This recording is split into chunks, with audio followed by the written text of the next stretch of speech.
Today I just want to talk about some of my favourite albums. Not in any order, just why I think these albums will always hit. Because in my opinion, these albums are not just a bunch of songs. They pull you in, sets a mood, and just stick with you no matter how much time passes. Let's get into it.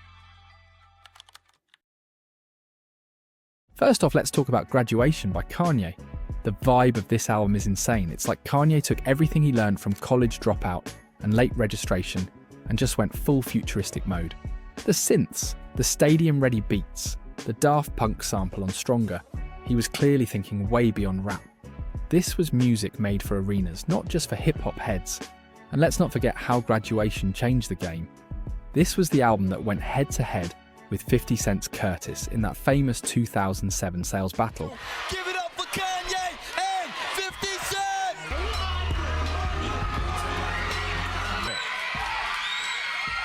He brought his big brother with him, and his big brother ain't no competition for me. And when Kanye won, it basically marked the shift from gangster rap dominance to more experimental genre-blending hip-hop. If Kanye lost, who knows how rap would have evolved? I guess we'll never know. Lyrically, this was peak Kanye confidence. He was stepping into his superstar era, flexing on tracks like Good Life, getting introspective on Everything I Am, and showing his hunger on Can't Tell Me Nothing, which personally I think is one of his hardest songs ever. He was still rapping with that underdog energy, but now with the knowledge that he was the top dog, and the features. T-Pain on Good Life was a perfect fit, and Lil Wayne on Barry Bonds was fire, even if I think it's a bit of a slept-on track. And Chris Martin from Coldplay on Homecoming. Say what you want, but that song hit. Kanye was pulling from everywhere to make this album feel massive. It also aged beautifully. A lot of albums from that era sound dated now, but Graduation still feels fresh. And let's be real, Flashing Lights will never get old. That song still makes people lose their minds when it drops. So yeah, while My Beautiful Dark Twisted Fantasy might be Kanye's most artistic album, and 808 and Heartbreak might be his most influential, Graduation is just his most fun, cohesive, and important in terms of impact. It was the album that truly made Kanye a superstar. My next favourite album is of course the one and only Damn. If we're talking peak Kendrick, this is the one where he found the perfect balance between storytelling, bangers, and straight-up flexing. The energy on this album is wild. Kendrick came off from releasing To Pimp a Butterfly, which was this deep, jazz-influenced, politically charged masterpiece, but then he flipped the script completely when he released Damn. It was raw, stripped down, and aggressive.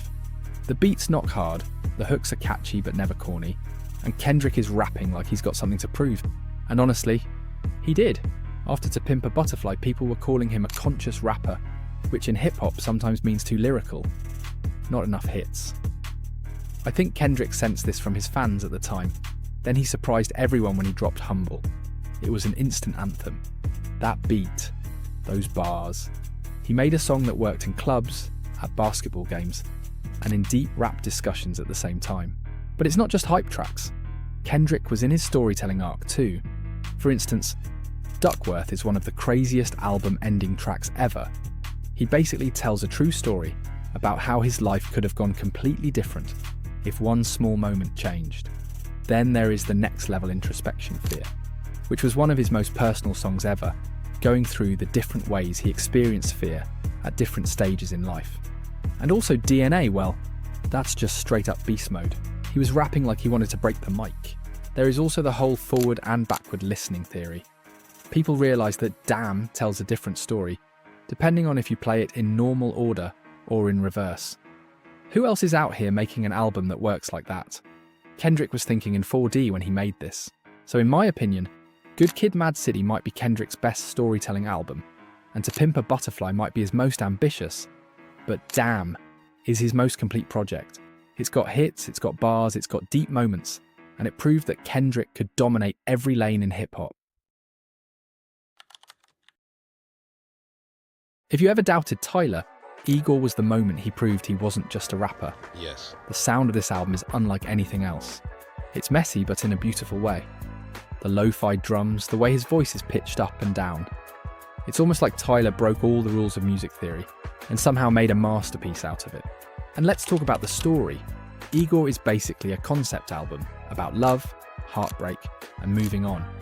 But it's not told in a simple way. It's chaotic, it's emotional, it's unpredictable. 1 minute, he's madly in love in Earthquake. And the next, he's realising things are falling apart in Gone Gone, Thank You. And by the end, he's coming to terms with it in Are We Still Friends? It's like watching a relationship unravel in real time. But the best part is that Tyler barely raps on this album. The guy who came up making raw, gritty, in-your-face rap said, "Nah, I'm about to make a soulful, synth-heavy, emotional roller coaster." And it worked. He was singing, kind of in his own way, using crazy vocal effects and bringing in insane features like Playboy Carti and Solange. And Earthquake actually ended up being Tyler's biggest hit ever. And the craziest part is, he originally wrote it for Justin Bieber and Rihanna, but they passed on it. The whole album also feels personal, like you're reading Tyler's diary, but with neon lights and 808s in the background. You can hear the pain, the excitement, the frustration, all of it. And the fact that he did most of the production himself. That just shows how in control he was of his vision. And one of my all-time favourites got to be ASTROWORLD. This album is very different. The atmosphere of this album is unreal. It's literally designed to feel like you're walking through a theme park.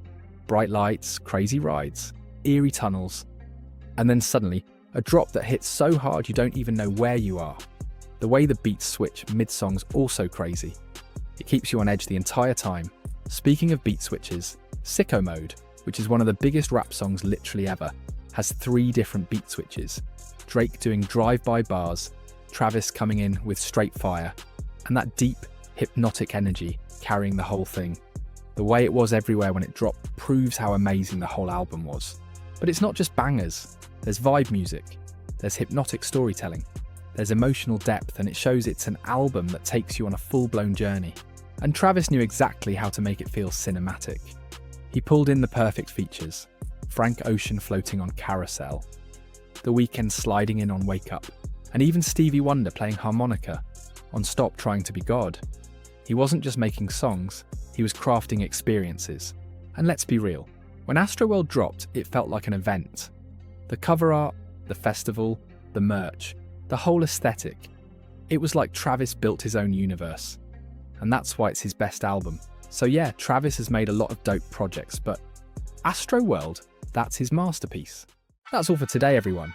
If you have any other favourite albums you listen to, make sure to comment down below, and I will see you next time.